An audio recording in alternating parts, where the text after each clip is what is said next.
everyone, and welcome to the Lowcountry Mental Health Conference's Speaker Spotlight Series.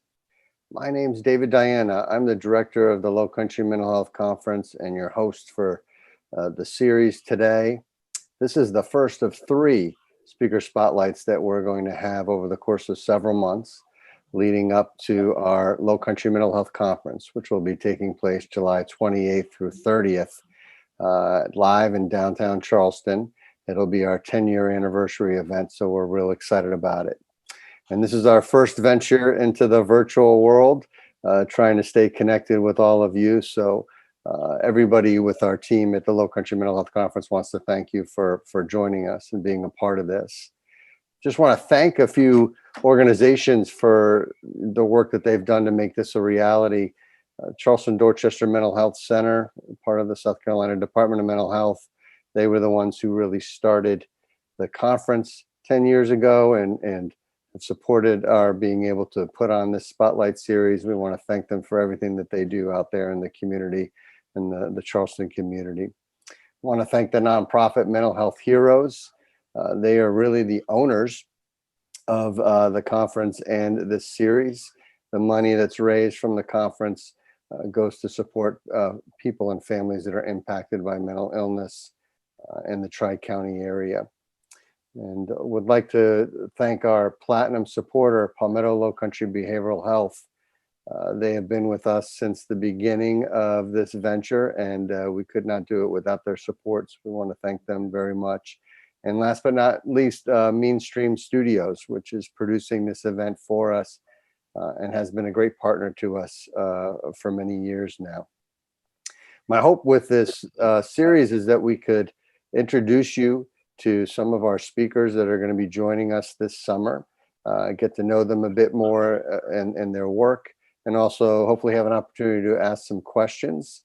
Over the last several months, many of you who've registered have emailed us questions, which I have here, and I'm going to do my best based on the time that we may have to ask some of those questions of Dr. Moore, who's joining us here.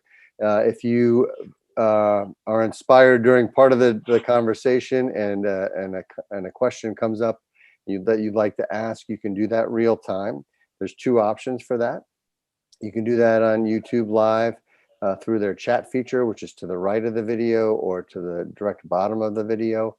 The only caveat to that is that you would need to have a Gmail account or a Google account and then log in to access the feature. If you don't have one, you can sign up quickly, or you can use option 2, which is to email us at info@mhheroes.com, info@mhheroes.com. We have a team that's manning both the chat feature and the emails, and then they will be sending that information to myself, and I'll do some juggling and see what kind of questions come our way that we can ask of Dr. Moore.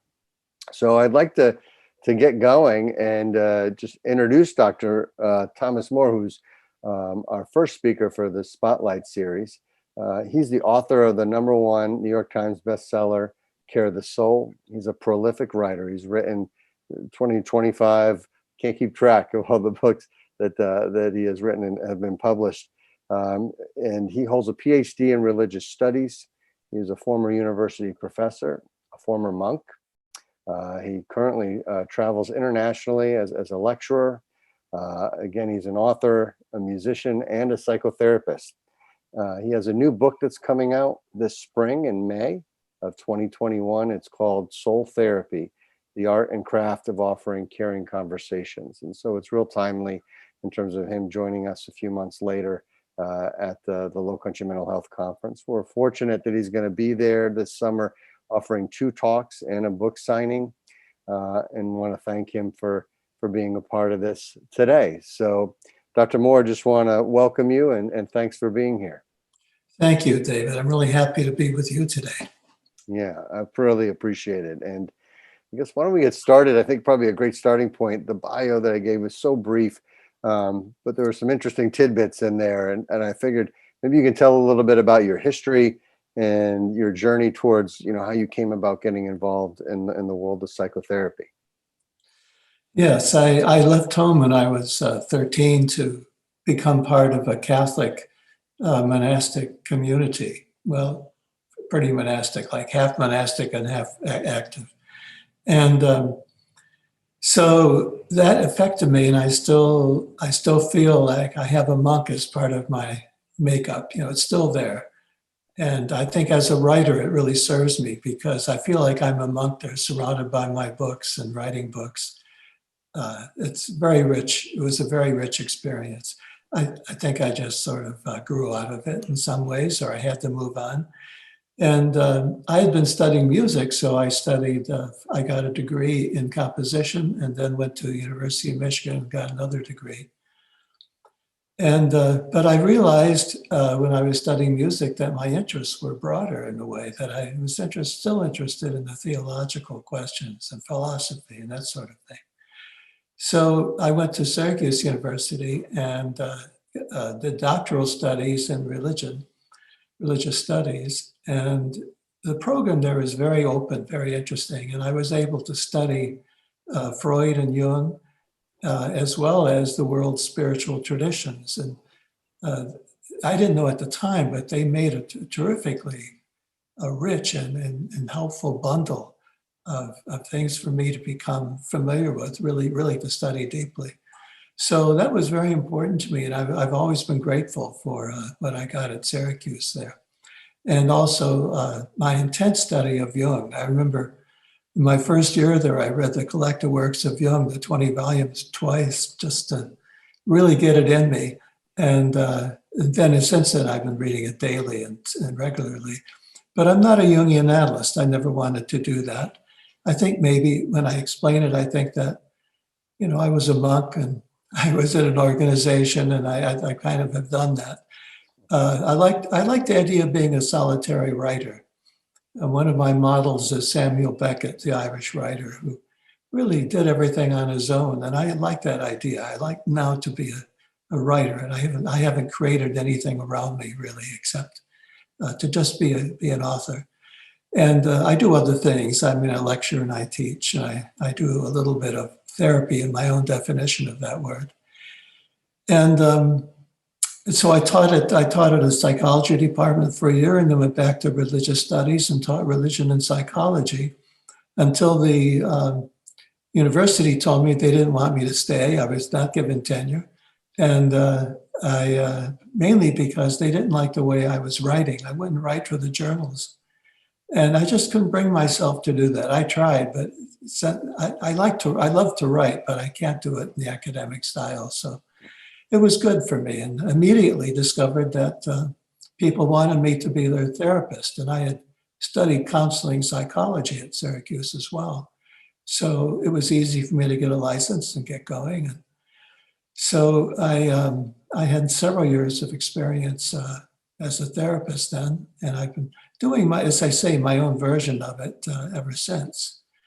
And writing the books. So right now, to me, being a writer is my way of life, and I absolutely love it. I love working with words. I feel that my musical education and my interest in language come together, and so it all worked out for me. Interesting. Yeah, I remember, and I've had some questions come in, and it was interesting. I think they've seen some of your talks, whether in person or online, and kind of related to sort of when you mentioned your version of therapy. A couple of folks mentioned that they were really taken by, I think, a quote where you said, "You're not interested in helping people get by in the world. You're more interested in helping people connect to more timeless and deeper places." And I was wondering if maybe you could talk a little bit about that and how that might relate to your view of psychotherapy. Well, we could put together depth psychology and the spiritual traditions. What you get there is not so much problem solving. You don't see life as a problem to be solved.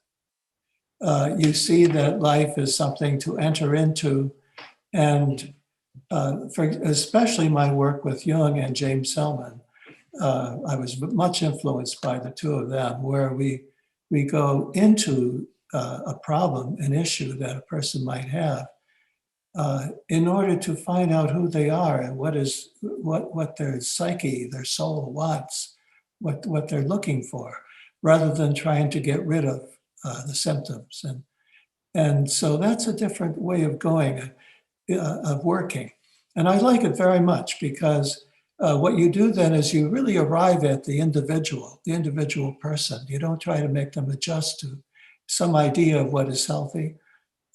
You don't adjust to society, which tends to be quite neurotic, as we all know, I think.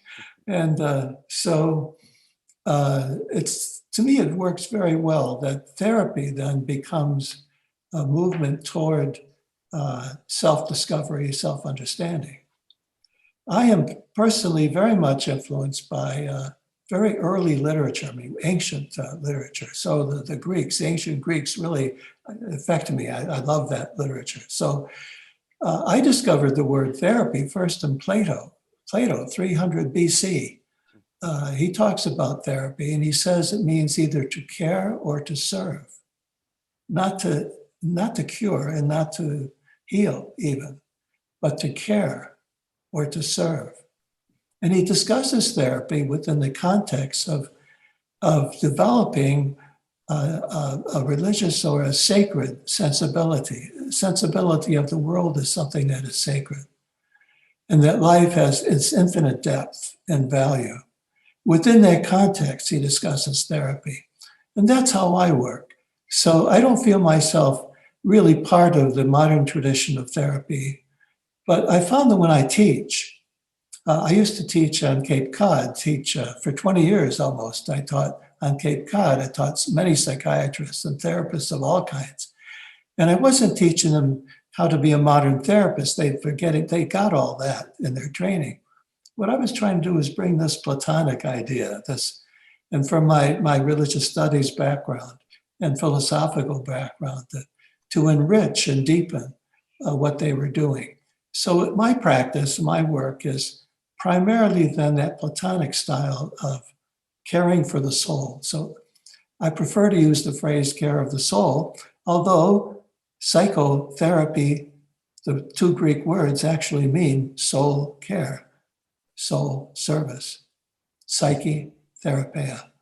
So I'm doing psychotherapy when I say in my sense, I mean the Platonic sense that I've been developing over all these many years and trying to make it a real practice, something I can do practically and serve people. Well, when you say this Platonic idea and you're teaching people that, are there certain things to give them, I guess, in sort of their toolbox in terms of how they might get started with that and utilize that? What might those be? Yeah, do you have a few hours? Yeah, maybe we could pick a few. There's a lot. I'm doing a whole course now. It takes me a year to explore all these things. So yes, there's so much, but let me just tell you the highlights. So one of the things that's important to me, and I learned from some of my own teachers, is not to make a split between the therapist and client, not to make that division in a very deep way, not to make it very too thick. In other words, this is what I mean, to recognize, first of all, that yourself as a therapist, that you as a therapist are a human being, and don't forget that you have lots of problems yourself. And that you're trying to get along as much as your clients are. And I don't know if you're like me, but there are moments when I think, boy, I wish I knew as much as my client does, or I had achieved what he or she has done, because I'm not quite there yet. That's a very good attitude to have, as long as it doesn't weaken you or it's not about losing your confidence or your skill. It's just that is an attitude that keeps you from feeling too superior in the work. And feeling I'm the healthy one and you're the poor slob, I'm going to try to help. We try not to do that. The other thing is of that split, when you heal it, when you do something with that split, is to rely on and appreciate the wisdom of your client, and to let your client have an opportunity to explore and come up with his or her own solutions and insights. And I find that to be really good, really important. I really try to give as much of an opening as possible for that to happen. So that's one little trick, that I use, not to split the client from therapist. Another one that's really important for me is, I get this mainly from Jung and, of course, Hillman, and that is I use dreams a great deal, night dreams, for my therapy. Not always. Some people don't care for that, so I don't do it with everybody, but I do it with most of the people that come to me for consulting. And dreams, I know, can be dismissed easily because they seem a little, little odd maybe, or a little frilly. But actually, the dream, it seems to me, is the one thing that really shows you what's happening in a person. But in order to work with a dream and to use dreams, you have to have a good feeling for metaphor and for images and things like mythology. And for me, it's the spiritual traditions help a lot. One thing I was just thinking of this morning, following Jung, my studies in alchemy helped me, because alchemy does a great deal with the meaning of colors. And when I hear dreams, a lot of people talk about some color as a very significant part of their dream. So I bring in alchemy to help me have an insight into what's going on there. Very often you see mythology. So I've really made a big effort. Many, many years ago, I decided I'm going to become good at images. And I studied mythology. I studied all these systems. I studied the arts, the visual arts too, to try to be really sharp with images. So I have a good storehouse to work with. And I'd recommend that to anybody. Not that you have to do it as, as fully as I have done, but or people who do it in my style. But you can go a long way with a little bit of work toward working with dreams. To me, they are essential. They're really important. Another thing that we do in my studies of the soul, I've written these books on soul, quite a number of them, and I didn't write them off the top of my head. I've done a lot of work. I studied Latin and Greek in my monastic days. And so I often will read a Greek text or a Latin text in order to really get a deep original sense of what's being said. And so along the way there, I've done a lot of reading of people writing about soul over the centuries. And I noticed that one theme that they keep bringing up and actually write their own books about is friendship. So I use friendship as my model as a therapist. Now, don't misunderstand me. I understand fully that you can't become somebody's friend and help them. That's not what it's about. That's too literal. That's too simple. But we can think more, how would you say, more imagistically, more metaphorically, more subtly, that friendship could be the model of how you interact. So what I do is when I'm with somebody, I think about this. And I don't see myself as this doctor, professional. I like very much that people know me as Thomas More and not doctor, because that's myself, it's me. And so I can be with them and have friendship as a model. It's very rare to become an actual friend with a client, but friendship can be the model, the pattern that I work by. And that introduces soul into the practice. And so I do that in a very subtle way, and it's been important for me. I'm not always trying to use my mind. I'm using my imagination and my heart. I'm with the person, and I'm respecting what they say. I'm rather relaxed. I always try to have some humor in all the work, and very relaxed, and have a kind of conversation where they can bring in their own thoughts and ideas. I'm not the hero. I don't want the hero fantasy in my work. This is something we could do a whole week on. Not to be the hero. So I'm not out there to slay dragons and to conquer problems or symptoms or anything like that. My job is to be with the person in such a way that they discover the depth of their soul. And what I believe in, I don't believe in much, but there's one thing I believe in, and that is that if we can really increase our care of soul, the very essence, the very depth of who we are, symptoms will ease. I don't think you have to go after each little problem in life and try to resolve it sort of mechanically, but rather if you, in a bigger way, work toward the development, the care of a person's soul and spirit, then over time, these symptoms find their way. They get relaxed. So that's my basic approach. Yeah, so sort of that bigger way, the bigger context. So if somebody was asking here, if somebody came to you and was depressed, quote unquote, whatever that, I guess what would that look like? Sort of the care of the soul type of approach with somebody who maybe is presenting with that, because you could very easily just focus on those specific symptoms, as you mentioned, or maybe you take a different path. Yeah, the first thing I do with depression is when I ask myself, what is it? Depression is one of these words that it's sort of an abstract word. It's a clinical word that maybe it works in trying to diagnose somebody, and that's a good thing to do. But once you get past that, I want to find out what you mean by depression. Are you sad? Are you lonely? Are you frustrated? Have you lost a sense of meaning and purpose?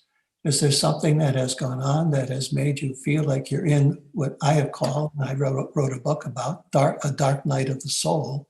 Is that what you're going through? Is it that big and that deep? So I find that just by changing the language for depression, it's a good step ahead. It clarifies, first of all, just what's happening. Depression doesn't do it. Yes, I know you can go to the clinical definition if you want, but and that's useful. But the kind of work I do, which is more soul-directed, psyche-directed, psychotherapy, I keep that in mind, that's what I'm doing. Then for that, I want to know specifically. This is a general principle. We speak in abstractions too much. If we could be more specific about what we're dealing with, I think that would be our first step toward moving into something. The second step would be in your training and in your reflection, developing yourself as a therapist, you can question whether you are positive or whether you have a negative judgment about depression. I mean, depression, let's say sadness, melancholy is part of life. It's part of human life.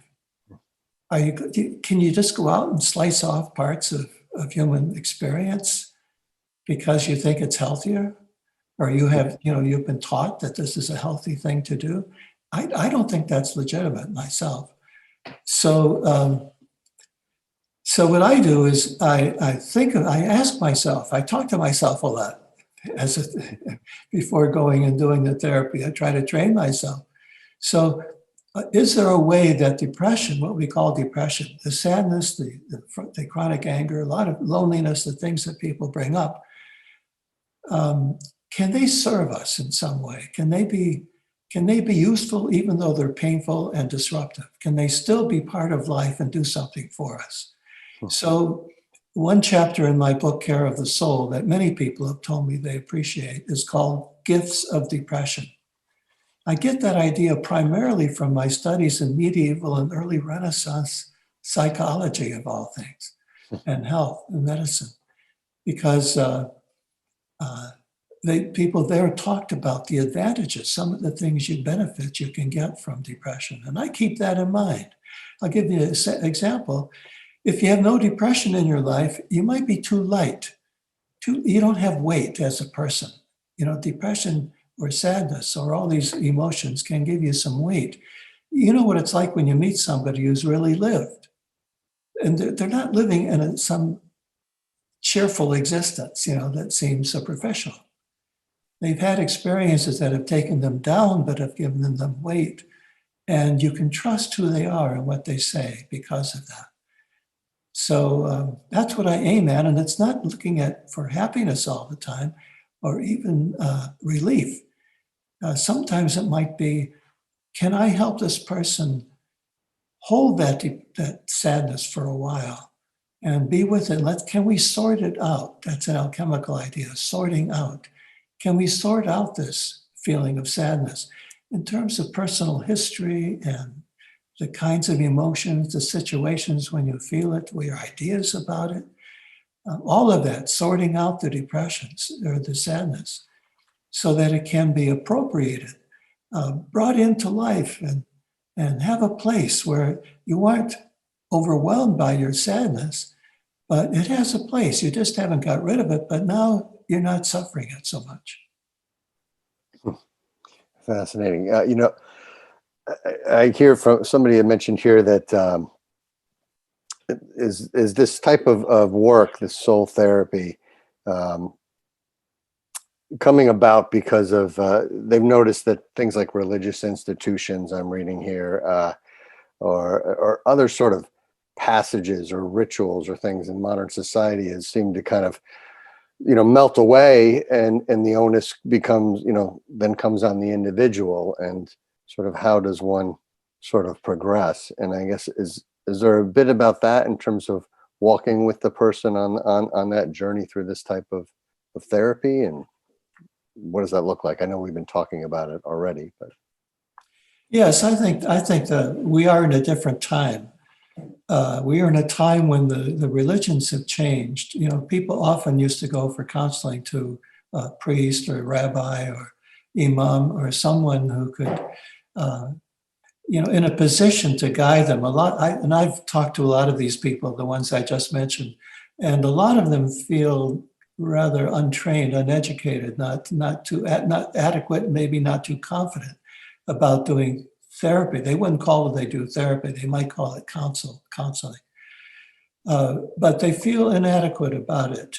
I think we're entering a period of time now where people are more on their own. We are on our own more, for sure. And I think generally that's a good thing. Although I lament somewhat the loss of the religious traditions. I understand that most of them got ossified or rigid, and they did a lot of harm in many ways. On the other hand, they have such richness in their background. So I remain in touch with the traditions. And for me, in this modern world, where we are now in contemporary life, I think it's essential that we draw on as many of the traditions as we are able to. For me, I've done a lot of study of several different traditions that have enriched my view of what spirit and soul are all about. And I also feel, by the way, that spirit is part of a human being, and you can't separate spirit and soul. They are distinct, and I'll get into that maybe, but they are distinct. And so as the religions diminish somewhat their power, their place in life, we are left on our own. And I think therapists are probably left with the job now of doing some spiritual direction as well. Now, I know a lot of them don't want to do that, and it's a complicated issue, and maybe they feel they're not trained for it. I also know I've done a lot of work with spiritual directors, and they are trying to become more psychologically astute. I think it can go both ways because spirit and soul are inseparable. And so I think that today, individuals are really left on their own, to a large extent, to resolve some of their issues of meaning and values and feeling okay about their lives and dealing with their problems. That they don't have the institutions there quite as much. They're there, but not with the same presence that they used to have. I wrote a book called The Religion of One's Own. People were a little, maybe didn't quite understand religion there. I mean, in a very deep way, not the old institution, but a way of being in the world where you have some ritual and some contemplation, that sort of thing. So I think that's what we are able to do today. It's a great opportunity today to take care of our spiritual life and our emotional lives together and not separate. And so if folks being on their own and sort of this being a great opportunity, some people I'm just reading here now have mentioned they found the subtitle of your upcoming book intriguing, of offering the craft of offering caring conversations. Is the caring conversations part of helping people, sort of walking that path with them? And what do caring conversations look like or mean to you? Well, caring conversations are what I was saying before. They're a mixture of, to make it simple, heart, imagination, and mind. I think we have to bring our intelligence and our skills to it. So this is great that therapists today usually have to go through rigorous programs of study, and they have to have licensing and that sort of thing. That can get out of hand, and it doesn't always, can't always make us secure that we're getting a really well-trained therapist. But we have that, and that's very good. We need good ideas. My friend Hillman used to say this all the time. We need good, rich ideas.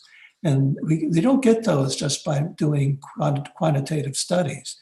That's what I'm saying. I'm reading the Greeks. I'm reading the Greek tragedies. I'm reading Greek philosophers.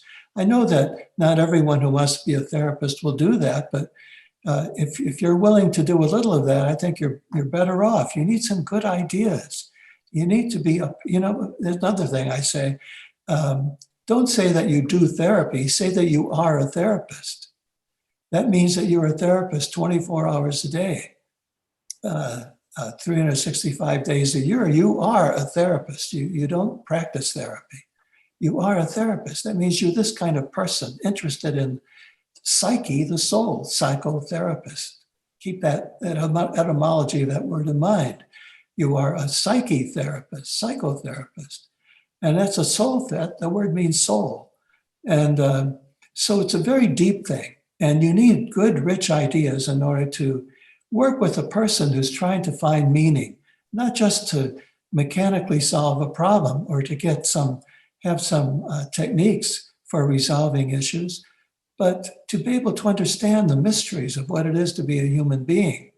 Love, separation, anger, death, illness, family, home. These are all very complex, very important matters of soul that I think a therapist is going to have to confront in some way.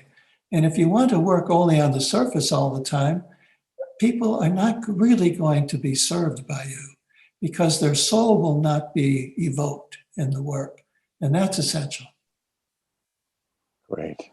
I had somebody Tony Amick had a question for you, Dr. Moritz. What suggestions might you have for utilizing aspects of your therapeutic approach that you're talking about with somebody maybe who has more severe mental illness, such as schizophrenia? Is there a place or space for that, for the therapist to work with someone like that? Yes. I haven't had a lot of experience in recent years with that, but when I started out, I did. I worked closely with a psychiatrist at a local hospital, and but I applied my thoughts here about caring for the soul with psychotic people, and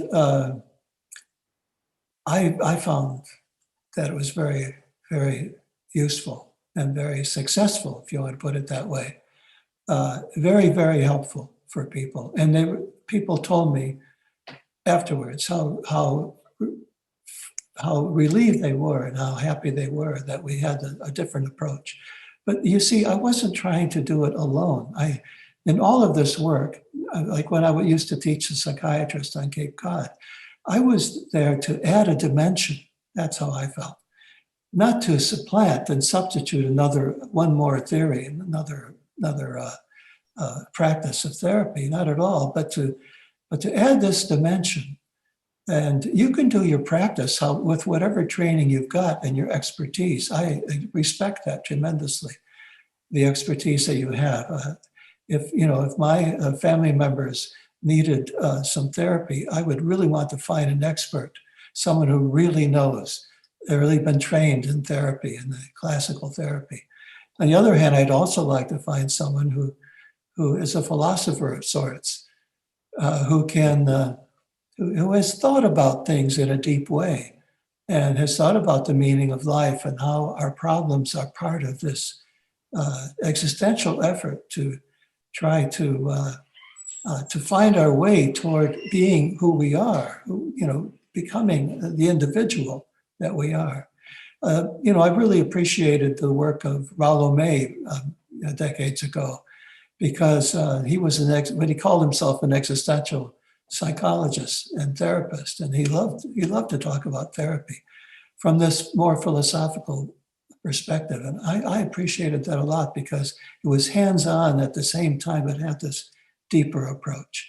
However, I find even more satisfaction in the works of Jung and James Hillman. Yeah, and that brings me to the late great American psychologist James Hillman, who I know was your friend. Yes. Could you just share a bit more? I know he's done obviously some fascinating work re-envisioning psychology and all of that. What are some elements, or are there some elements from James Hillman that you incorporate into your work and how you see psychotherapy? Oh yes, there are all kinds of them. James and I were very close friends. Very close friends. I gave the eulogy at his gravesite, and we talked about that for quite a bit, a long time before his death, and very buddies, really close. So I learned a lot from him firsthand. I love that I learned watching him. He was one of these 24-hour therapists, was always on. He was never not. We'd go out to dinner. We like to go out to Mexican restaurants quite often. We lived in Dallas, and there wasn't a thing that happened, something that he wouldn't reflect on as soul, as an expression of soul, as psychological. And his sense of that word, psychological, meant of the soul. So it was wonderful to learn. I'll tell you at least one idea, maybe two, that I got from him that are essential. And I can think of a couple immediately. One is in his book, Revisioning Psychology, he has a section called Psychological Polytheism, or he wrote an article about that. I remember that was one of the first essays of his I ever read. Psychological polytheism. What he means by that is that a human being has many, many claims on them. A lot of things are going on, like, to put it very simply, let's say that you have maybe you feel that you're really called to be a therapist, but if you had another choice, you'd rather be a musician. I guess I'm speaking for myself. I didn't think of that. So what do you do? Well, you do all of it. You do everything as much as you can. And if you have to only do a small portion of one thing and a big of another, that's fine. You don't have to make it all equal, but you include everything. And so in the same way, you include, if you're feeling sad and you're depressed, well, don't think that that's the only thing. Don't let that be the only thing in your life, in your existence. There are other things that have a claim on you. Your sexuality, your anger has a claim on you. Your desire to be social. All of those things, they may conflict with each other. Now, he called it psychological polytheism because he liked to use Greek mythology as his blueprint for the psyche, for the soul. It's a tradition. It's been going on for centuries to speak of psychology through mythology, through Greek mythology in particular here in the West. So yeah, that's polytheistic. You have all these gods. So, I use that language too, at least for myself. I wouldn't do it for clients much, but once in a while.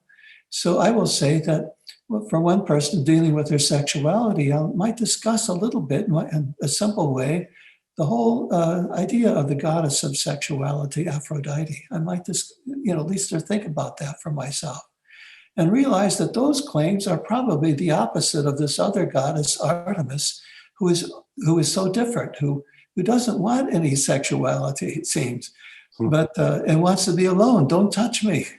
That's Artemis. Well, what do you do? How do you end up? Well, you end up with both.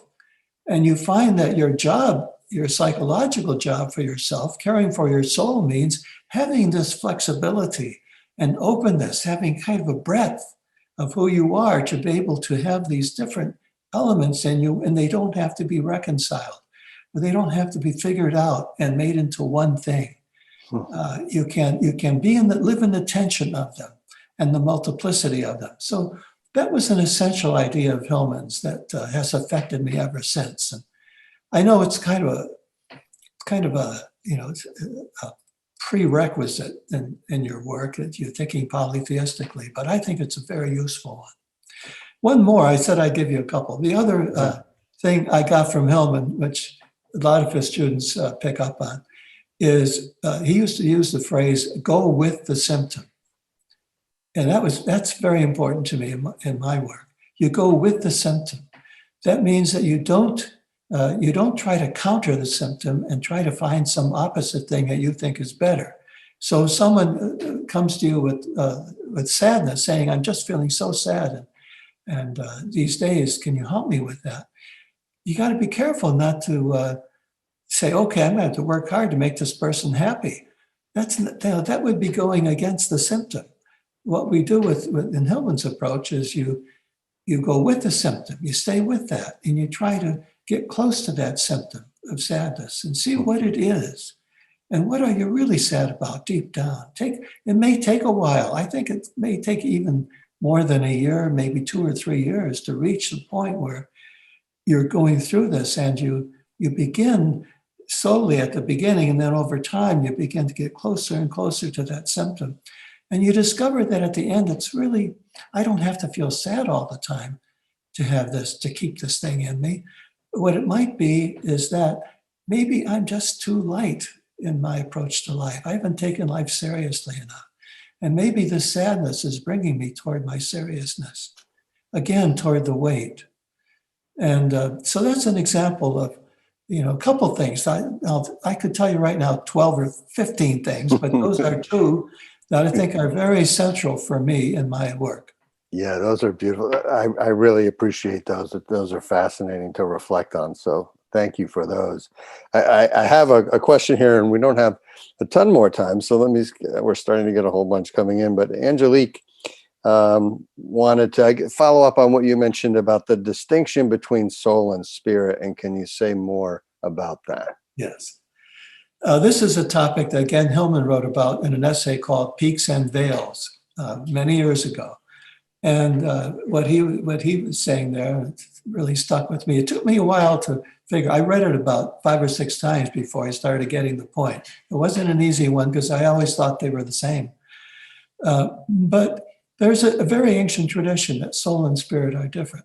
Spirit, usually, to generalize a bit, spirit takes us upward and forward. So in spirit, like Hillman said, peaks and veils. You see the mountaintops, like you get 10 commandments on how to live, life reduced to a set of principles that can be very valuable, but that's a very spirit approach. The soul approach is to stay in the valley where things are much more complicated. And you can't have these 10 steps. It's something that you have to be together and have conversations for a few months or so to sort something out. And it's subtle, complex, and the soul is embedded in ordinary life, right there in our homes and families and our work and jobs and the things that occupy us every day. That's where the soul is. How important it is to have a home, to be living in the right place, to be close to your family and friends, to eat in a way that is satisfying to your soul as well as your body, to eat in a way where there's pleasure. Pleasure is very important to the soul.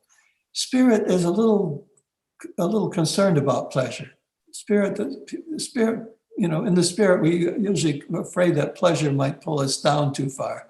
So we want to be pure, more pure in the spirit, which is fine. Spirit is equally valid and equally valuable to the soul, but they're very different. They're distinct. They need to be close together. In the spirit, we may think about the future. And we think about future worlds and what things will be like and how we're evolving. All of that is so adventurous and moving us forward, has a lot of impetus to it. Soul is sort of sitting in a nice, comfortable chair, reflecting on things and thinking about the past and telling stories of the past. And the therapist talking about a personal history. That's so important in therapy, that soul matter of just having the stories of personal history. Not trying to get somewhere with it, not trying to figure somebody out. That's bringing that spirit element into it too much, maybe. but we need a combination, not a balance. There's no balance to be achieved here, but a combination where a life where at moments we can be very spirited and spiritual, and moments when we can be very soulful, and in the full complexity of life. Wow. Okay. I'm writing these down for myself here, Dr. Moore. But I have to say, the go with the symptom, not trying to get somewhere. Boy, those are really powerful insights. I appreciate that. All right, I'm just getting a bit inundated here with questions. Ashley G wanted to know, how do you work with patients on soul work regarding mortality, especially somebody who maybe doesn't believe in the hereafter? Belief is overrated. I don't think we need belief quite so much as we think. That's a bit of an old-fashioned idea. I think what we need more is imagination about life, death, and afterlife. We need an imagination. Like for me, I'll tell you personally, for me, I love to think of reincarnation as part of my idea of afterlife. I love to think of heaven. I really do. I mean, I grew up a Catholic. That's not going to go away from me at all. I have a beautiful imagination of heaven, and it's real. I don't mean it's a fantasy, loose, light thing. It's very, very deep. It has everything to do with my security and my love of life. So, and I also love the atheist. I remember Hillman told me about maybe a month before he died, he said, I've got to tell you, I can't tell everybody, but I got to tell you, he said, I don't believe there's anything after death. I think this is the end. I'm a materialist when it comes to death. And I thought to myself, he's never been a materialist his whole life, but about this, he's going to be. Well, I'm not there. I differ from him on that.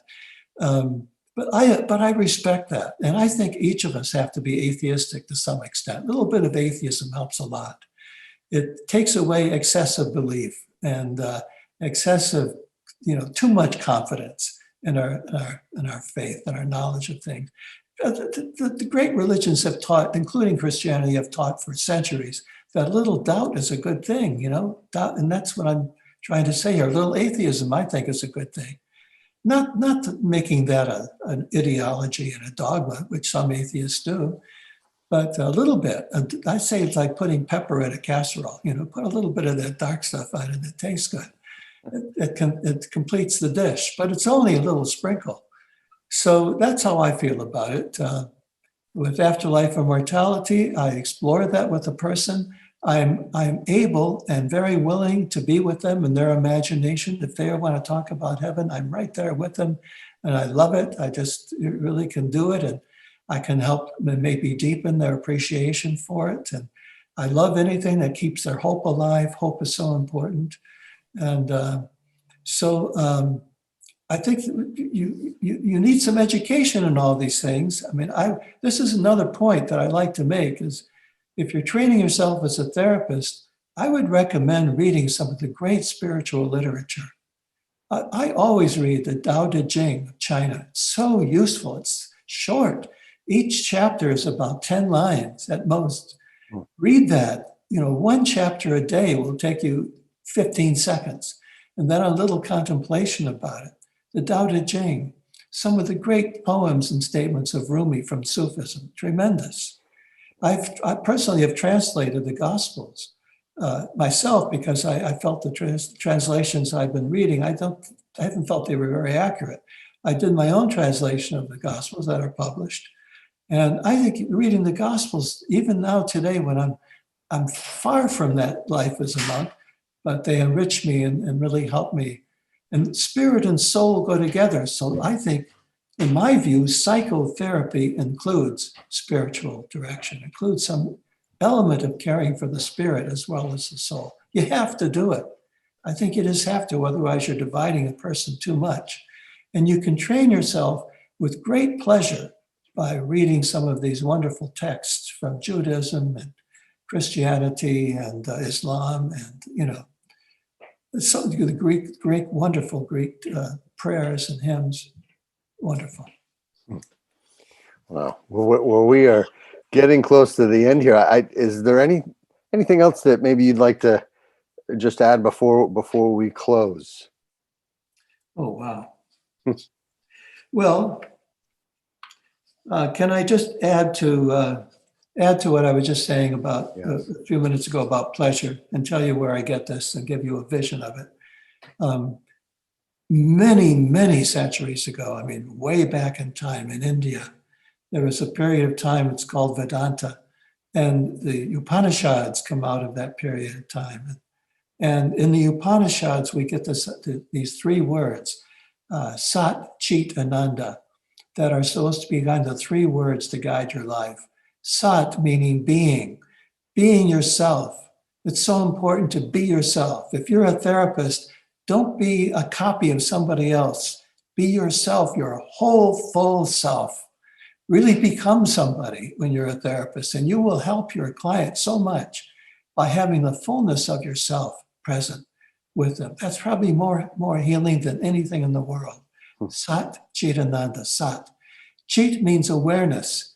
So be aware, have this incredible awareness of life, of people. You have to read, you have to study, you have to look at art, you have to listen to music in order to have that high degree of awareness of what it means to be a human being. That is so valuable and important. It leads to insight. And the third thing is Ananda, which is most important of all. That means joy or pleasure. And it can be simple pleasure, but very specifically in this Vedanta context, as I understand it, what it means is the deep pleasure you have of being in life the way you yourself as an individual need to be, the law of your own life, the joy of living your own law, not being somebody else's idea of what is good or perfect, the joy of living your own law, your dharma, your logos, your own self, living your life. We get back to that again.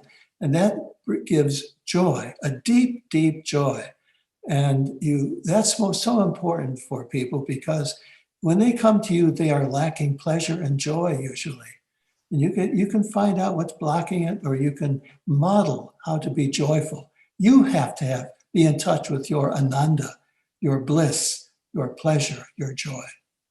Wow. Thomas, thank you so very much for your time today. I feel like I'm giving a sermon here. Sorry about that. No, it was a great way to end. I wish we had more time. I would love to keep this conversation going, but the good news is we will be seeing you hopefully this summer for our conference to talk perhaps more about these things. So thank you again so much for your time. And for everybody who is listening, we will be recording this session, so you will have that available. And then next week, we will also send all of you just some information, a survey, so that you can get your CE certificate if you need that.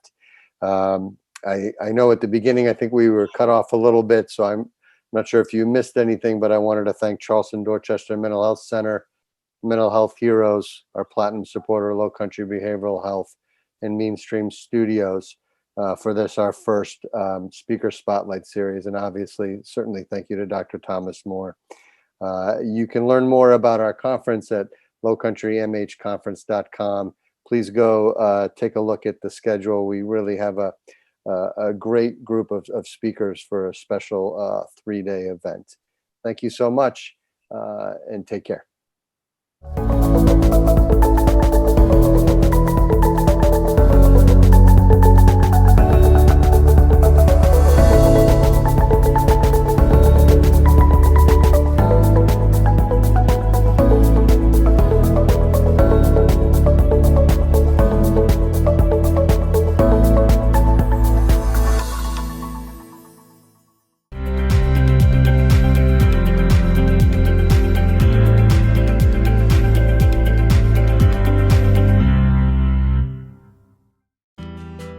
The Lowcountry Mental Health Conference is a fundraising event.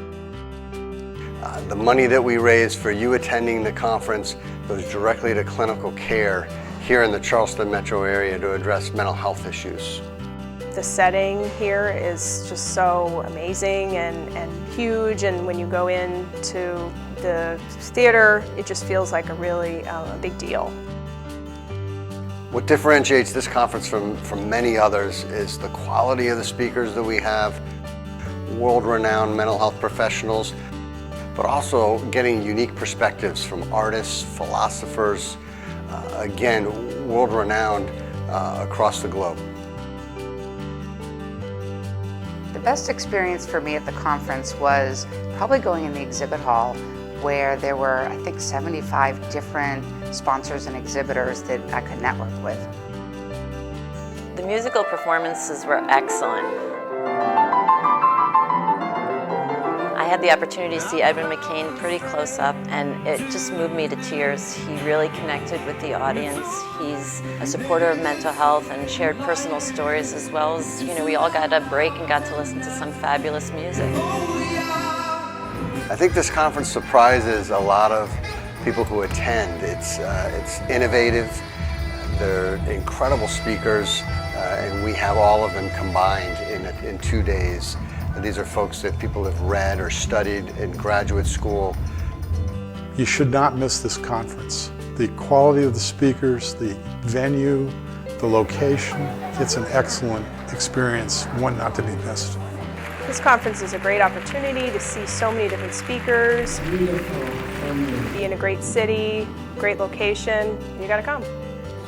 I would definitely come again to this conference. It was fabulous. I'll be here every year. I absolutely would come again, on my calendar right now. I would really come again. This is my 4th conference. It gets better every year here in Charleston. I encourage you not to miss this conference if you're a mental health professional. It is truly a gem here on the East Coast that happens every year here in beautiful Charleston, South Carolina. It'll be transformative in terms of your clinical practice and the skills that you'll learn from some of the very best professionals and experts in the field today.